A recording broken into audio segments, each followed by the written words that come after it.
ایک اور بھی بیماری آ گئی کہ ہمارے لوگ جو ہے عزیزان گرامی محرم الحرام کے ایام میں جو ہے وہ کالے کپڑے پہنتے ہیں. آپ جانتے ہیں جتنے لوگ یہاں بیٹھے ہیں بعض چیزیں بعض قوم کا شعار ہوتی ہیں وہ ایسے کہ اگر آپ پیچھے ہندو پاڑے کی طرف سے گزریں اور آپ کی کوئی بہن بیٹی یہاں پر کشکا لگائے, آپ اتنے بیٹھے ہیں یہ ہندوؤں کا شعار ہے, دیکھنے والے کیا سمجھیں گے ہندو عورت جا رہی ہے. اسی طرح جو ہے پیچھے پاڑے میں بیٹھ کر آپ ایسے اپنے گلے میں صلیب لٹکائیں چین میں ڈال کر, اور یہ عیسائیوں کا شعار ہے, لوگ دیکھنے والے کیا سمجھیں گے لگتا ہے کرسچن ہے, یہ عیسائی لگتا ہے, اس نے جو ہے ان کا شعار جو ہے وہ پہنا ہوا ہے. اس زمانے میں جو ہے دشمنان صحابہ کا شعار جو ہے یہ محرم میں ایام میں یہ کالے کپڑے پہننا ہے. اور میں نہیں کہتا جن لوگوں کو مرچی لگتی ہے جن لوگوں کو آگ لگتی ہے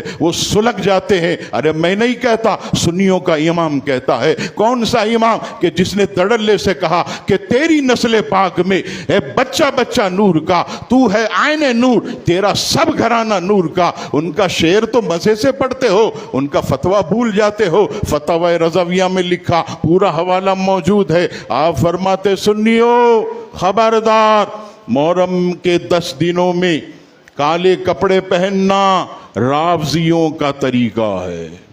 یہ خلا جو ہے سنیوں کے امام نے لکھا, اور یہ تازیہ داڑھی, یہ ڈھول تاشے, یہ تازیوں پر ناریل پھوڑنا یہ اہل سنت کا شعار نہیں ہے. ہمارا کام کیا ہے؟ ہم طریقے سے کرینے سے امام حسین کا ذکر کریں, لوگوں کو شربت پلائیں, ٹھنڈے پانی پلائیں, انہیں کھانا کھلائیں, ایصال ثواب کریں شہدائے کربلا کو. یہ ہمارا جو ہے عزیزان گرامی وتیرہ ہے, یہ اہل سنت کی الحمدللہ یہ پہچان ہے, یہ اہل سنت کا شروع سے ہی یہ طریقہ رہا. مجھے افسوس ہوتا ہے کہ اپنے آپ کو اہل سنت کہنے والے, سنی کہنے والے, اللہ اکبر بزرگوں کا ماننے والا کہنے والے آج جو ہے دوستی یاری میں سیاہ لباس پہنتے ہیں, آج گیدرنگ کی وجہ سے کالے کپڑے پہنتے ہیں. خدا کے واسطے اس چیز کو سمجھیے کہ ایسا دیکھنے والا سمجھے گا یہ وہ والا ہے, یہ ان میں سے ہے, یہ تو ماتمی لگتا ہے, یہ تو کالوں میں سے لگتا ہے. ایسا تاثر ہمیں نہیں دینا, ہمیں جو ہے یہ ثابت کرنا ہے کہ الحمدللہ ہم حسینی ہیں, امام حسین کے چاہنے والے اور اہل سنت ہیں.